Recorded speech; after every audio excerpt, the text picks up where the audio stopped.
Hello and good morning.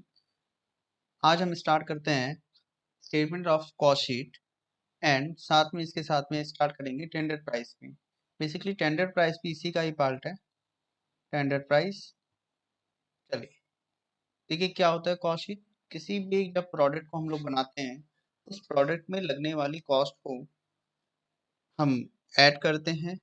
उस cost को हम अलग अलग पार्ट्स में डिवाइड करते हैं कि कौन सी कॉस्ट कितनी है।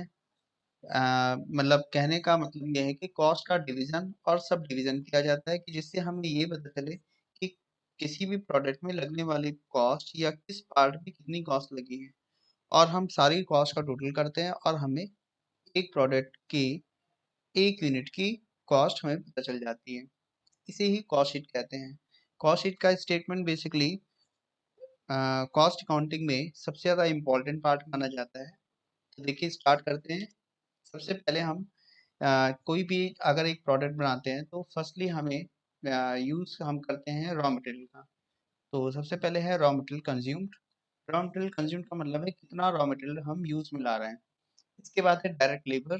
डायरेक्ट लेबर का मतलब रॉ मटेरियल में लगने वाला लेबर डायरेक्ट लेबर होता है, और रॉ मटेरियल में लगने वाला डायरेक्ट एक्सपेंसेस वो है ये है डायरेक्ट एक्सपेंसेस, या फिर हमारा इसको डायरेक्ट एक्सपेंसेस के अलावा expenses related to raw material भी कहा जाता है। Expenses related to raw material, तीनों तीनों ही वैल्यूज को हम ऐड कर देंगे। तीनों खर्चों को ऐड करने पे हमें प्राइम कॉस्ट पता चलती है, और इसे हम दूसरी लैंग्वेज में डायरेक्ट कॉस्ट भी कहते हैं। इसके बाद हम इसमें ऐड करते हैं फैक्ट्री ओवरहेड। फैक्ट्री ओवरहेड को हम वर्क ओवरहेड भी कहते हैं। फैक्ट्री ओवरहेड का मतलब होता है फैक्ट्री में लगने वाले खर्चे।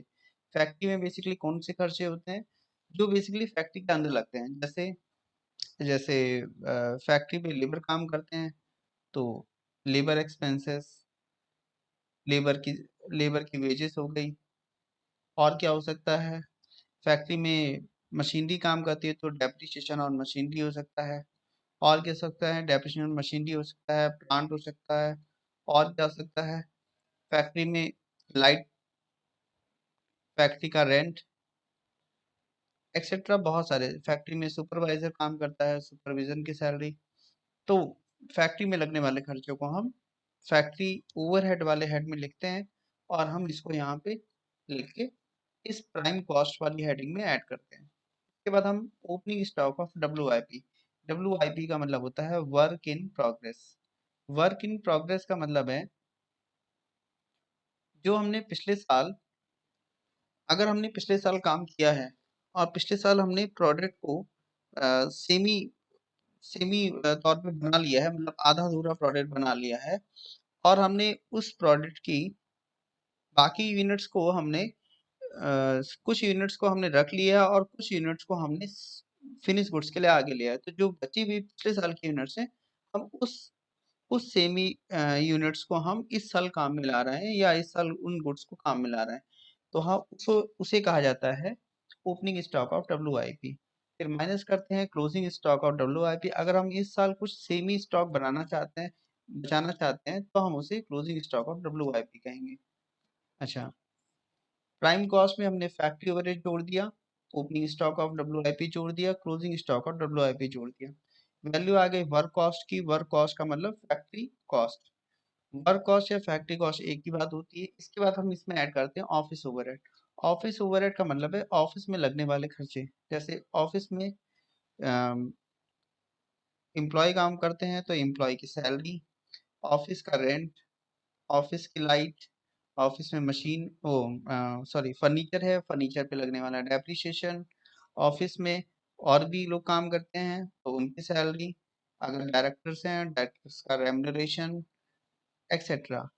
ऑफिस में लगने वाले खर्चे ऑफिस वाली हेडिंग में आएंगे।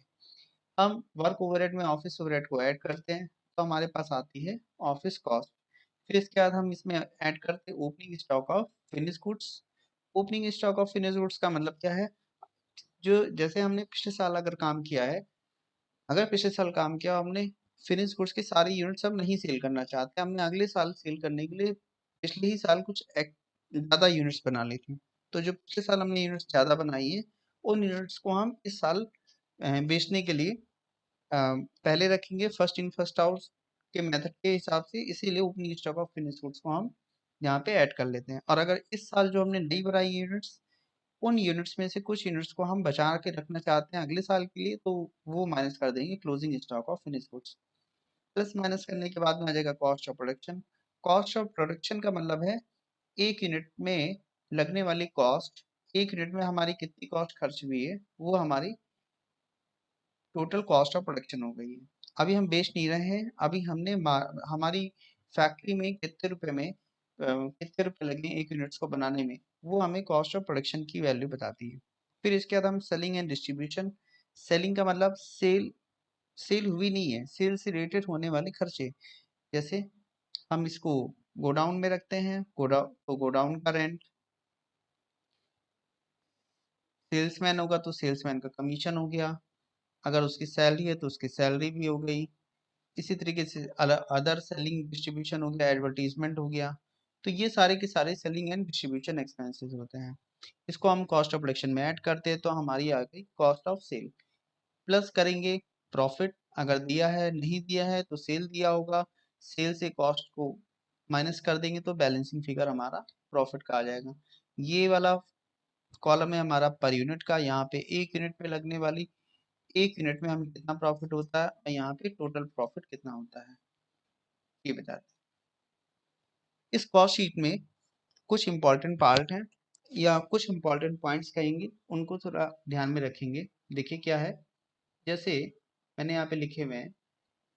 फर्स्ट है कि फैक्ट्री ओवरहेड हमारा हमेशा डायरेक्ट लेबर को डायरेक्ट लेबर पर कॉस्ट पर बेस्ड होता है। फैक्ट्री ओवरहेड हमेशा direct labour cost per based होता है। इसका मतलब क्या है? इसका मतलब ये है कि जब तक लेबर काम नहीं करेंगे तब तक फैक्ट्री में किसी भी तरीके की कोई भी एक्टिविटी नहीं हो पाएगी, क्योंकि लेबर का मतलब केवल ह्यूमन रिसोर्स से नहीं होता है, लेबर का मतलब होता है मशीन से भी। जब तक फैक्ट्री में कोई भी लेबर काम नहीं करेंगे, चाहे वो ह्यूमन रिसोर्स हो के थ्रू हो, चाहे वो मशीन हो, तब तक फैक्ट्री में किसी भी तरह का कोई खर्चा नहीं होगा। इसीलिए कहा जाता है कि factory overhead is always based on direct labour.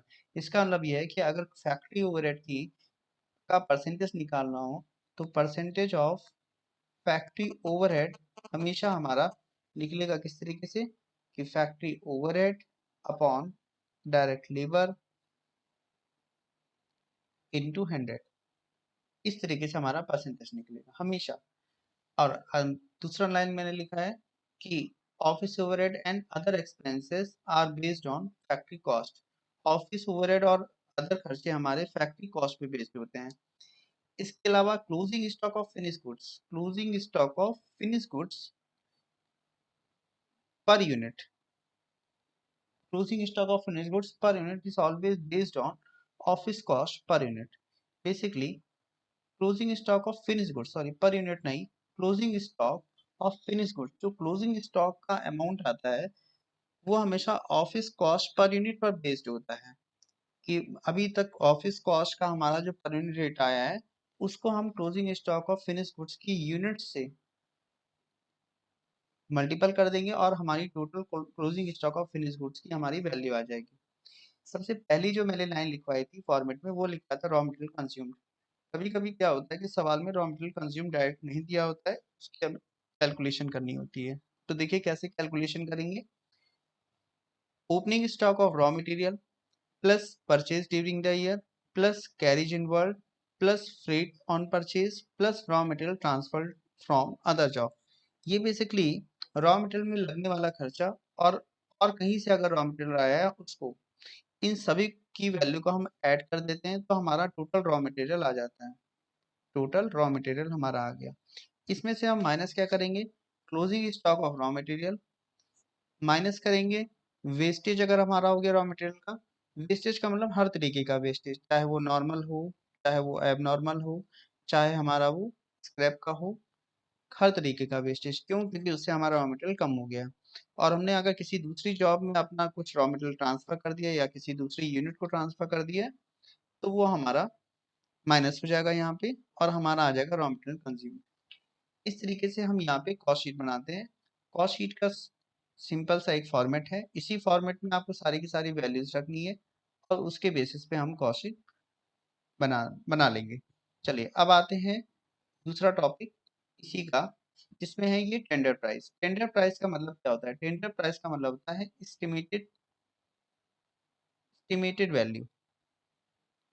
Estimated value निकालना कि अगर कोई कॉस्ट शीट, किसी भी एक प्रोडक्ट की कॉस्ट शीट हमें दी हुई है कि किसी भी एक प्रोडक्ट की कुछ यूनिट्स के बारे में हमें बताया गया कि इतनी यूनिट्स को बनाने में हमारा टोटल मिला के इतनी कॉस्ट लगती है, और उसी कॉस्ट शीट के बेसिस पे हमें आगे की कुछ यूनिट्स बनाने के लिए या आगे के ईयर्स में कुछ हम यूनिट्स एक्स्ट्रा बनाना चाहते हैं या सेल करना चाहते हैं, तो उसमें हमारी कितनी कॉस्ट लगेगी उसको बताना टेंडर प्राइस होता है।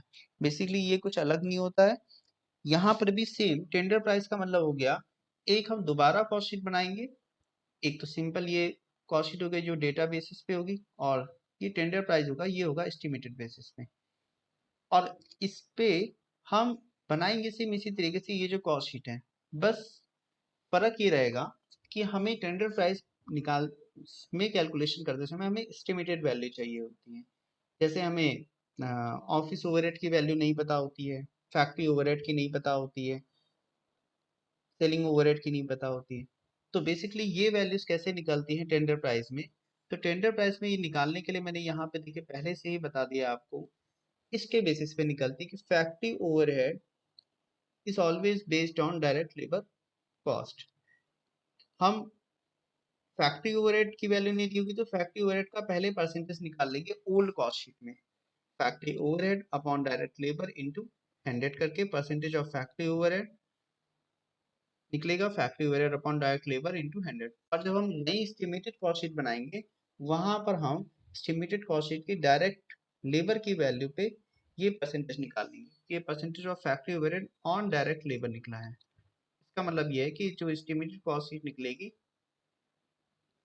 एस्टिमेटेड कॉस्ट शीट निकलेगी उसकी डायरेक्ट लेबर की वैल्यू पे हम उतना परसेंटेज निकाल लेंगे जितना हमारे यहाँ पे कैलकुलेशन करने पे आया होगा। फिर दूसरा है हमारा office overhead and other expenses based on factory cost. जो हमारी फैक्ट्री कॉस्ट है उस हम ऑफिस ओवरहेड का और अदर खर्चों का हम परसेंटेज निकाल देंगे फैक्ट्री कॉस्ट पर।